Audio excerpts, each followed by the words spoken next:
Levy. I'm really thrilled to see you here. Totally worked into a miracle in my life. Thank you. Well, it was really nice. It was really easy. I am a long-time medical marijuana patient, but there's a time when I lived in the city before I had my card.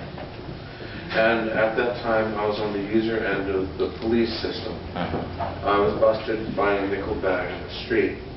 And so since then, I've seen a couple times this user end of how the police work. And I've been through the OCC flim-flam. The OCC exists to take the observations and complaints of people like me and make sure they go nowhere they're going to do the least bit of good. I've also learned, and this I pray hear this, in paramilitary organizations, they live by rules, and they live to bend those rules, evade those rules, slip through the rules, and build loopholes around those rules, because that's where they get their jazz of power. Right. And I learned thirdly that they lie as a professional necessity. And I was lied about. And I know, I've never made a complaint about it because I know there's no one there but me and the cops. I saw the write-up and they lied about it.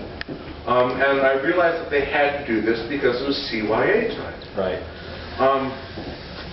So I've begun to view most police activity as crimes under the color of law. And I have anything but trust in anything that has anything to do with the police.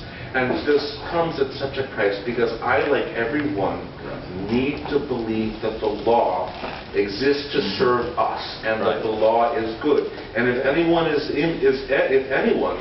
above the law, then there is no law. There's only tyranny wearing the cloak of law. And so I'm really glad to see that you're here because it seems to me you're in a position to hear my words and do something about it. If you want me to talk someplace or do something, I'll be glad to do it. There are reasons I want to remain a private individual, but I really want to do what I can to help you. Thank you for that. And what I would say is that, even though I am one of 7 people and I'm only 1 vote, I think that there are other people on the commission who have similar views and who are truly trying to reform the police department. And I'm not going to here to lie to you and tell you that we're going to make, change things overnight. It's going to take time, but it's going to take all of us really participating and being involved and being heard. And what I will tell you is that, I've been in the police commission for a year. And it's not only about reforming the police commission, it's also about reforming the OCC. And we had an OCC director and leadership in the OCC that was not only not doing their job, but they were basically, asleep at the wheel. And so we are now trying to reform that organization. In fact, we have a national search that's ongoing right now looking for a permanent OCC director. And I think that we need someone who's not going to be afraid to stand up to the police department, who's not going to be afraid to stand up to the POA, which is very powerful.